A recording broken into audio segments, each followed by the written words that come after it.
Hola, muy buenas tardes. Mi nombre es Elena Pech y el día de hoy en este video vamos a hablar con el especialista en construcciones antisísmicas, Christopher Villegas Ávila. Bienvenido. Les estaremos haciendo preguntas al especialista en cuanto a lo que vendría siendo qué es un sismo, qué son las estructuras antisísmicas y pues qué consideraciones debemos de tener en cuenta al momento de crear y diseñar este tipo de estructuras. Pues comenzamos. Primero que nada, quisiéramos preguntarle qué es un sismo. Bueno, para empezar, un sismo debemos entender que se entiende comúnmente como un movimiento de la Tierra. Esto puede venir de distintas naturalezas. Puede ser mediante algún accidente, como puede ser alguna explosión. Puede venir por choque de placas tectónicas, lo cual es lo más común. Esto dependiendo de qué zona, de qué territorio, puede ser más o menos fuerte, así como más o menos común. Y por último puede suceder por otro elemento natural. Véase, es muy común encontrarse con tsunamis o algún elemento similar que provienen o que generan esta clase de movimientos. Entonces, esta clase de movimientos se generan de manera tanto rotatorio como oscilatorio. ¿Esto qué significa y qué peligro genera? Pues genera dos clases de movimientos. Oscilatorio, el que te comentaba primero, el cual se genera de esta manera sobre el suelo, afectando lateralmente a construcciones. Sin embargo, el giratorio, es movimientos más de arriba hacia abajo, como vibraciones. Esto pues afecta elementos verticales más que nada, al, digamos, someterlos a su propio peso con mayor fuerza. Y ahí seguiríamos con la siguiente pregunta, que sería, ¿cuándo se tiene una construcción sismo resistente? Una construcción sismo resistente es principalmente cualquier obra la cual es pensada fundamentalmente para resistir un sismo.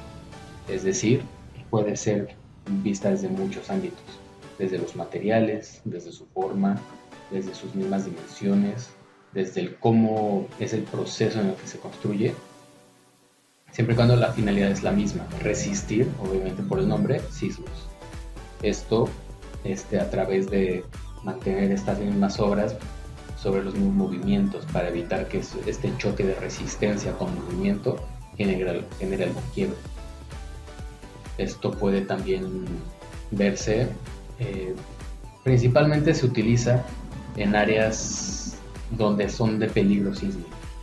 Es decir, no tiene caso el pensar en sismo resistencia en áreas donde no se generan sismos o esta clase de elementos. Sería más importante pensar quizá en un diseño novedoso o interesante, o incluso quizá tener en cuenta otro tipo de problemáticas. Es decir, a lo mejor no hay sismos en lo que pueda ser la península, sin embargo sí sería más conveniente que checar la resistencia a sismos, poder ver en cuanto al viento o fuerza, pues son más comunes tsunamis y ese tipo de elementos naturales que pueden provocar un calor. Sí, serían más comunes los huracanes o las depresiones. Precisamente. Okay. ¿Cuáles serían los materiales antisísmicos que se deberían de usar para la construcción de casas o edificios en este tipo de sistemas? Pues mira, principalmente se utilizan los mismos materiales como tal, no es una diferencia en cuanto a que solo se utilicen unos tipos con otros. Sin embargo, en lo que varía es en su reforzamiento. Es un reforzamiento interno por medio de acero o algún tipo de metal o algún tipo de construcción similar, la cual permita la unión entre estos elementos. Una de las principales bases de la sismoresistencia es asegurarse de que la estructura que tú generes sea uniforme, sea una sola estructura. No pensar como tengo elementos verticales que soportan un elemento horizontal, sino pensar que este elemento, el cual es un elemento horizontal con elementos verticales, es uno mismo. Es por ello que estos elementos también llamados almas, que son internos a la estructura, pensemos en una columna, Esta columna debe tener un reforzamiento de acero interno, el cual esté correctamente anclado a la losa, esté correctamente anclado a su suelo, a sus herramientas, a su cimentación, gracias. Y de esa manera asegurarse de que toda la estructura sea una misma y se mueva al unísono. Esto por medio del anclaje, como ya lo mencioné, y esto permite una mayor resistencia. Como te mencionaba, puede ser utilizado el acero, existen también concretos, como decía, reforzados, elementos aligerados también son comúnmente utilizados para evitar justo generar pesos no innecesarios, pero que pueden ser perjudiciales. Entonces, al aligerar ciertos elementos para poder reforzar otros, se genera un equilibrio entre peso necesario y peso innecesario, o que puede utilizarse en otras zonas para dar una mayor resistencia. En los lugares en los que se usa estructuras de madera, igual eso podría ser un tipo de material antisísmico. La madera sí puede ser utilizado, sin embargo, también depende mucho del ambiente en el que estés trabajando. La madera tiene el ligero problema de que se hincha con humedad.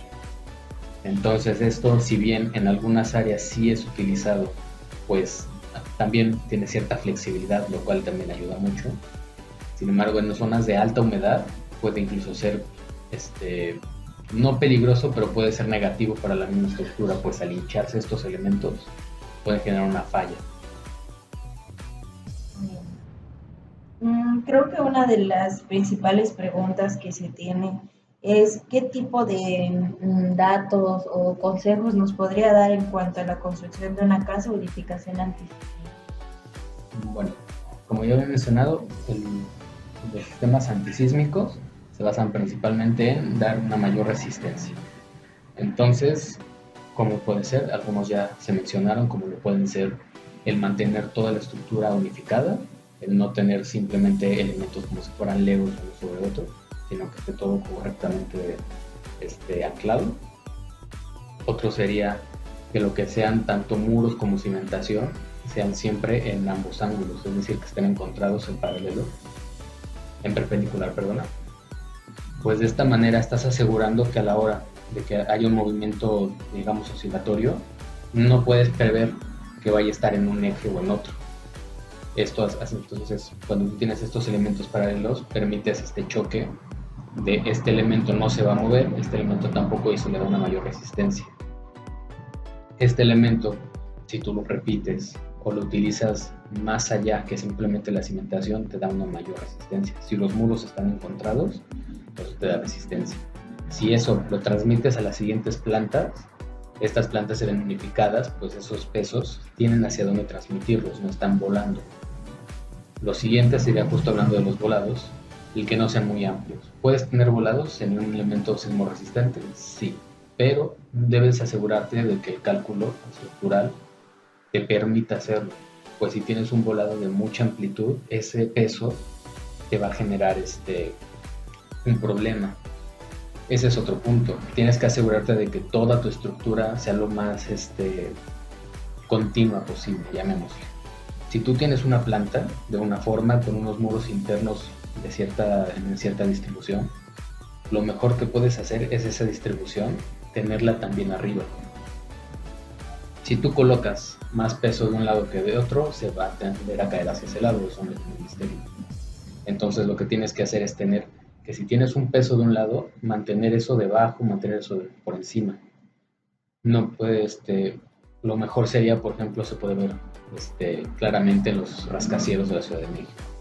Son bloques completamente similares en cuanto a sus plantas. No ves un elemento que sea rectangular y de repente un saliente, sino que se mantienen de la misma manera, permitiendo esta unificación, como ya te mencionaba, y permite otro pequeño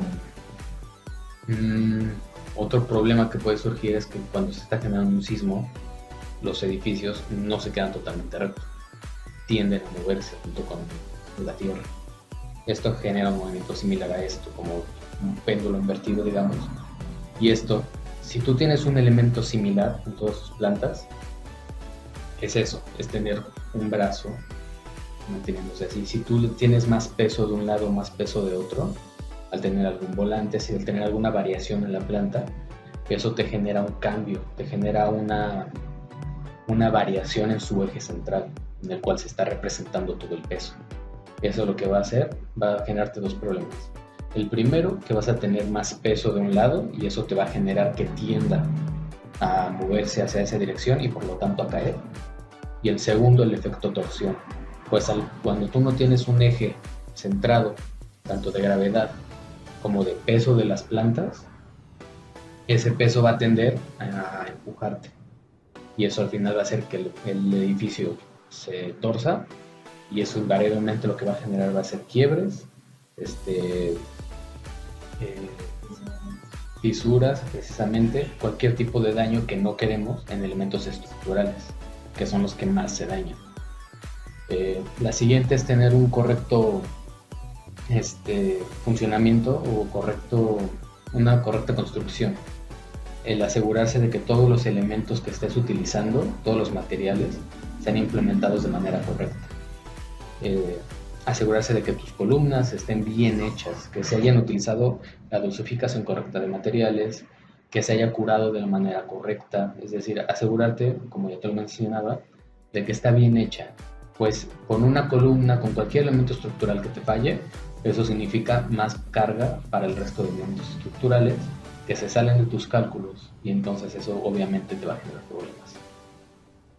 Al tú asegurarte de que esto está bien construido, de que sí se siguieron estas pautas, te permite, comprender tu estructura. La siguiente pregunta, se estuvo investigando y nos aparecía un apartado en el cual hablaba sobre la proporción. ¿Qué tipo de proporción recomienda que se debe tener en este tipo de estructuras? En cuanto a estructuras sismoresistentes, una proporción correcta sería 1:1, pues como te decía, la mejor idea es que tus elementos sean similares. Sin embargo, un 1:2, es decir, que una fachada tenga una proporción de 1, llamémosle este módulo, y que ese módulo tenga una proporción de 2 en su fachada lateral, también es posible y no genera ningún problema. ¿Y qué consejos nos podría dar de la cimentación? Ya habló que es muy importante, pero pues, ¿qué tipo de datos o especificaciones deberíamos de tener en cuenta antes de poder construir este tipo? Entendemos que la cimentación pues es el lugar en el que se va a sentar entonces, ¿qué tendríamos que tener en cuenta? Sí, claro, la cimentación es la base de toda estructura. Pues mira, principalmente tienes que asegurarte de tener una buena base. ¿Esto cómo lo haces? Mediante un estudio topográfico. Entender el cómo está distribuido tu suelo, qué clase de linderos tienes, qué depresiones o pequeños montículos puedes tener. Y entonces eso te permite luego generar una limpieza del terreno, la cual logres tener un terreno firme, eso es número 1. Y número 2, que sea liso, o que digamos se acople a lo que necesitas tú. Y bueno, obviamente en esto entra otro problema, que es las construcciones en linderos o barrancos también llamados. O sea, no podemos asegurar una resistencia si la casa está volando sobre un barranco o si tienes una pendiente muy, muy difícil, digamos. Lo recomendable es no tener linderos de más del 30%. Esto pensándolo, y en caso de tenerlos, usar un relleno y asegurarse de tener un correcto, llamémosle contrafuerte o muro de contención, el cual permita que si tú tienes un lindero y en eso quieres tú construir de esta manera, pueda, número 1, que como te decía, no tenerlo de más de 30%, entonces eso te permite asentarlo correctamente tu obra. Y número 2, en caso de tenerlo de más, se tiene que hacer un cálculo especializado para entender hacia dónde van a ir distribuidas las fuerzas del peso de tu construcción y saber hacia dónde anclarlo. Claro. Pues esto sería todo, arquitecto. Le agradecemos mucho el que se haya presentado y pues nos haya podido explicar cada una de las preguntas que se hacen frecuentes en cuanto a este tema. Me gusta mucho. Muchas gracias. Hasta luego.